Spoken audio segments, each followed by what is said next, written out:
Well, an extremely nice early Saturday afternoon. I guess so. It's maybe the latest morning is the earliest afternoon. We have the all new Gurkha Snake, but is the EP Carrillo, Ernest Perez Carrillo. And I must say, the cigar is almost awe inspiring from the shape, the thickness, and the color of this wrapper. This is an Ecuadorian Corojo, and it is a beautiful looking, stunning looking cigar, great looking wrapper, very full and dense pack. Now, so I understand the history of Gurkha has been spotted, and in the past there has been many bullshit blends. And I have to keep on talking about this because whenever I do recommend a Gurkha cigar, it's like, well, what about the pack? I get it. A lot of bullshit. So, anyways, though, of lately, I don't know, less than 10 years, more than 5 years, um, was it Juan Lopez?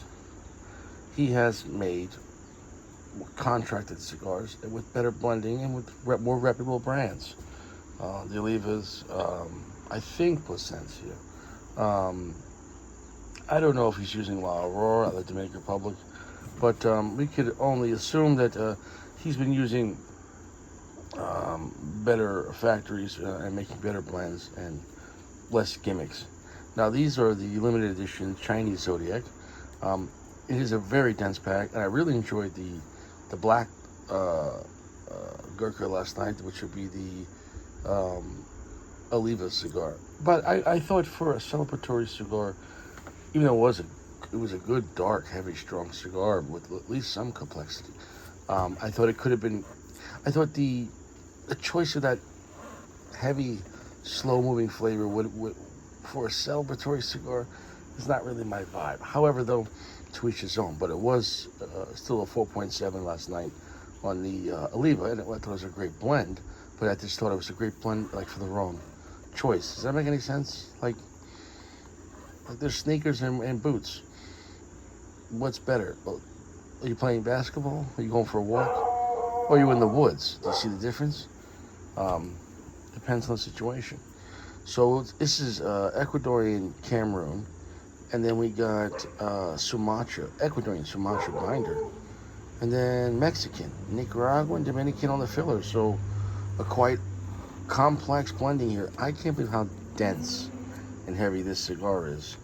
They spared no expense. Now you get to see how nice this. And actually, I've seen them online for $18. I paid $20 PA, so online $18, and they do have 3 packs online. One of these companies of I think it was Neptune of all three: the blue, the orange, and the black. The EP Carrillo, the Oliva, and the Oscar. So we're just going to be comparing the two, though. See what happens. Well, it is a medium full, 3/4 strength, 70% darkness. Look at that wrapper on this thing. Beautiful. Um, I really like it. This is a solid blend by EP Carrillo. The finish is extremely long and heavy. Oh my goodness! And the finish on the cigar, no diddy. It's like you're smoking the cigar even without smoking the cigar. This is a very heavy, oily cigar. Wow. Very nice notes of rich coffee. Lots of black pepper spice.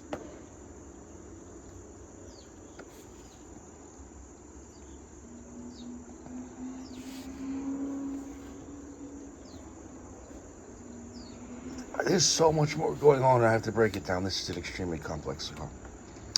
So, is this something you're going to like? I'm going to be honest. I like it even better than the Oliva one.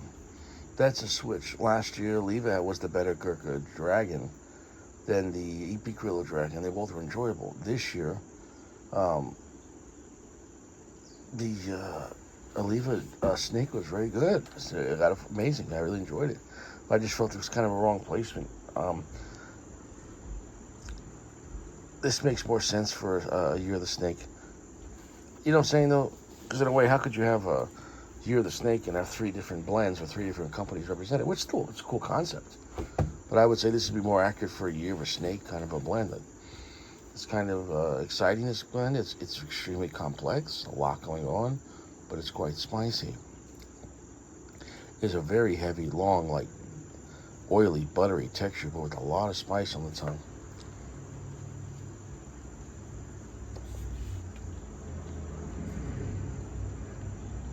Rich raw sugar coming in.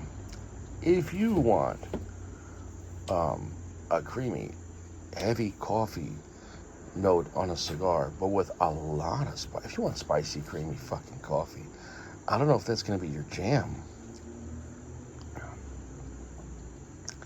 Dude, this cigar is so buttery and oily. Oh my god, I feel like I'm at a Diddy party. No Diddy. And I don't want to be at a Diddy party. But I'm just saying, like, I almost literally just...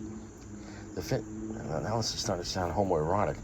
Next to 10, the finish was so heavy on this cigar, it had the reviewers gagging Diddy style. This might have too much finish. What the fuck were they thinking? You're gonna have all the 451 people wanting to smoke this. Oh, this is great tobacco though. This is a nice blend though. I mean, that Sumatra a binder with the Ecuadorian it was Carrillo wrapper, right? This is fantastic.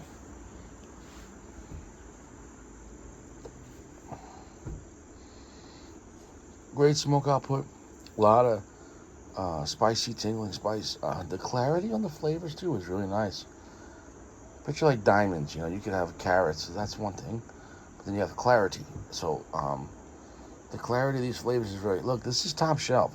Now, it's top shelf price. It was $20.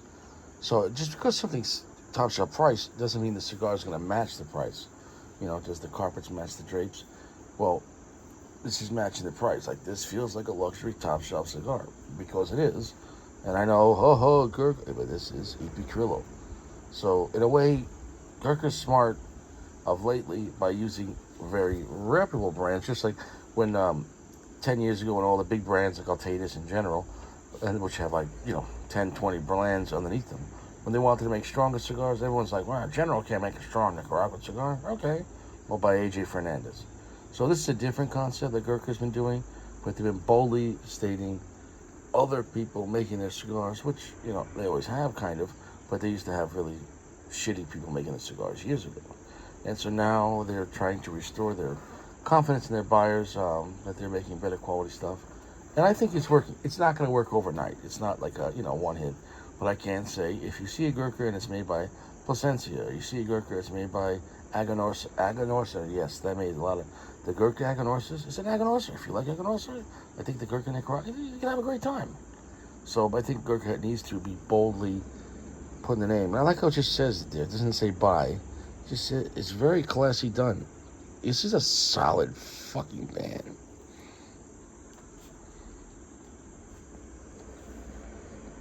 Great draw. I'm going to come back. I got to say, I'm loving this stick. If you're looking for a spicy type of Corojo with lots of creamy coffee notes, very buttery, oily texture, rich sugary too as well, and it's got complex spices. It's not just black pepper. It's almost like tingling spices. Not exactly cinnamon, but something to that effect. I don't know what else would be with the tingling sweet spice, but I don't know, maybe fresh choke. Oh, we're having a great time. I'm having a really great time with this. Really rich, heavy cedars coming into the mix. That bold coffee note is really nice. The finish is super long and heavy. You're getting an immense amount of flavor of this. This is a flavor bomb. I would dare to say this is easy to love. Not that easy to love does not always mean medium strength. Like comfortable. It's comfortable that the flavor is so combination is like really nice. If you're looking for an easy love medium to full, 3/4 strength, medium to full strength cigar, this is fantastic. It doesn't feel like an exotic type of blend, but all the flavors combined and the quality and the length of the finish and the thick, heavy smoke on this and the density of the cigar. We're getting plenty of time on this thing, and I'm smoking it. I'm puffing away on this thing, and it is burning slow and solid.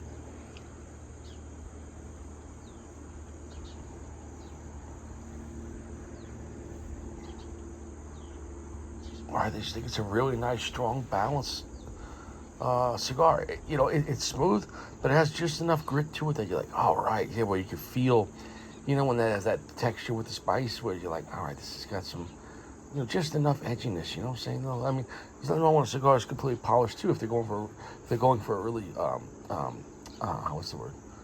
Uh, well, polished, very, very smooth type of vibe, and maybe a lighter side. But this is heavy on the flavor, medium to full, 70% darkness. This wrapper choice, the Ecuadorian Corojo and the Ecuadorian Sumatra, it's pairing well. The good amount of black pepper spice, and there's a sweet tingling spice that can't place, and there's raw sugar, which is really nice. The ash, let me show you, fantastic looking. It is windy out, so if the wind blows that, we'll see what happens. All in all, it's a better choice in my opinion for this lineup, and it's gearing towards being a 4.75. I can't lie, it's not a godlike cigar, and I would tell you if it was. I would tell you, I can't lie, but it's a high amazing. It's in my opinion, it's a better blend than the black, than the Oliva. That's my opinion, and I'm saying that towards the if I had to choose one and which one represents, I think, for the year of the snake. Now, if you just say you want the heavier, stronger, darker cigar, well, then go for the, there's nothing wrong with it. It's fantastic. It's amazing. Go for the Gurkha Black Snake. Ba-dam-bam, no diddy.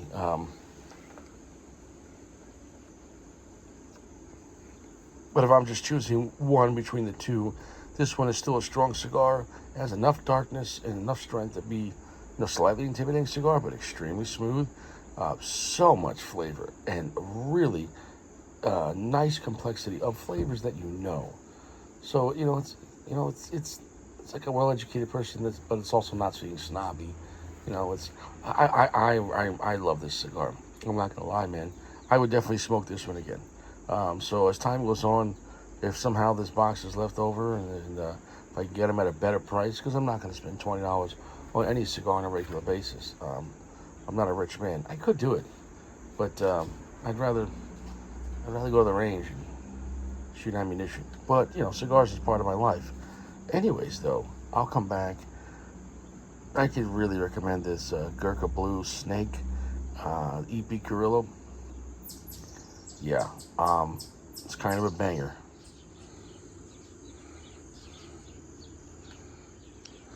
We're on fire here. We're a heavy medium full, and the flavor is ramping up. And it already was a lot of flavor, and it's even more. The strength is almost full strength, but it's a heavy medium full, and that's with holding this ash. I'm gonna drop this ash, but I kept it just to show the beautiful construction.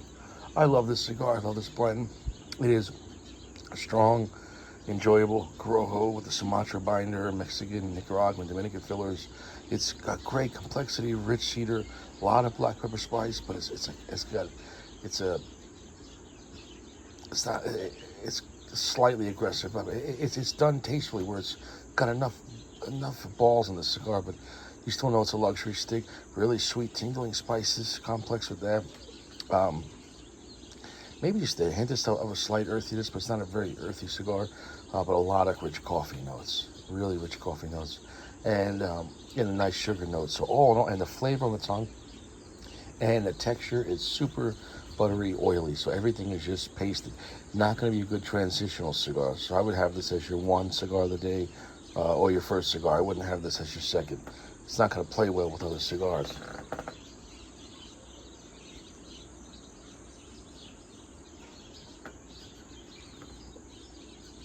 Let me drop this ash and see what happens. Well, this is what a cigar is all about. Stimulating my mind, covering the palate completely. The teeth, the tongue, the flavor everywhere. Flavor comes standard on this. So much flavor. We're at a heavy medium full. The darkness has increased. It's about 75% darkness. The cedar's a little more transitioning to more of a charred wood now. So that's nice as well. Rich, complex cigar. And you can see some of that thick, dark tobacco in the center there. I couldn't tell you if that's the Mexican, Dominican, or Nicaraguan. I had to guess, though, was he putting really dark Mexican San Andreas Maduro as a filler? Could be. He could be, but there is some extremely dark tobacco in the center there. Mm. I'm content with the cigar. I could smoke the cigar every week on a Friday or Saturday night. I'll tell you what, I'm enjoying it fine at 12. Well, it's almost 1 o'clock now.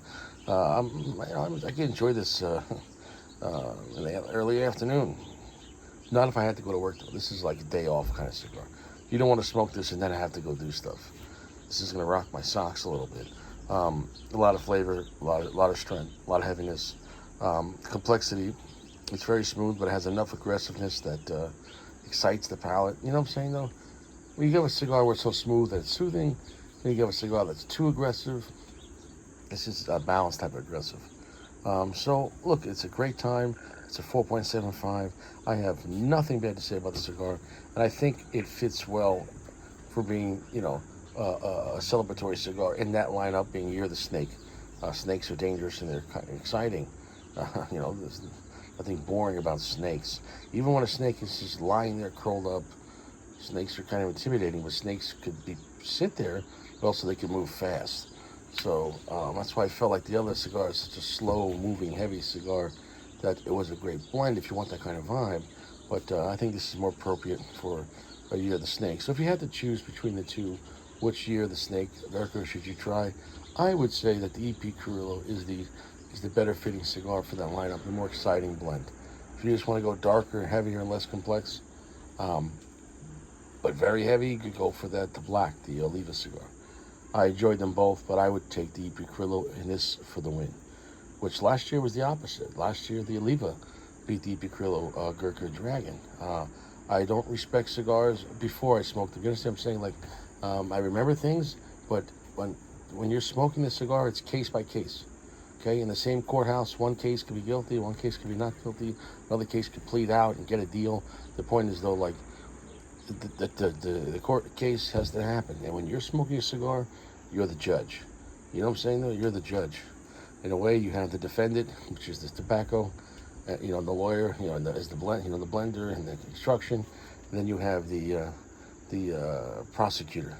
And the prosecution is important because how else are you going to prove if the person's innocent or not innocent?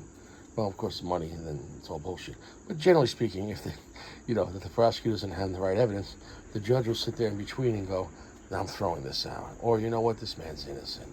So remember, when you're smoking a cigar, or when you're doing anything, remember you're in the judge's seat, and judges are important. So you need to judge carefully whatever you're doing in life. Be careful. Be very careful. There's no cigars in prison. Eat your prunes. Drink filtered water. Limit your alcohol. If you're going to drive a vehicle, don't have more than one cigar. Scratch that. Don't have more than one drink. So if you're driving, only have one drink, one beer, or one scotch. That's it. One. That's it. You're probably not going to get in trouble off of one. Don't take legal advice from me. But once you start having 3 or 4 or 5 drinks, you're opening yourself up for conviction. One drink, and think. Can't stress it enough. I love this cigar. This is a great blend. I'll definitely smoke again if I see it, if I want to celebrate. But I'm really digging it.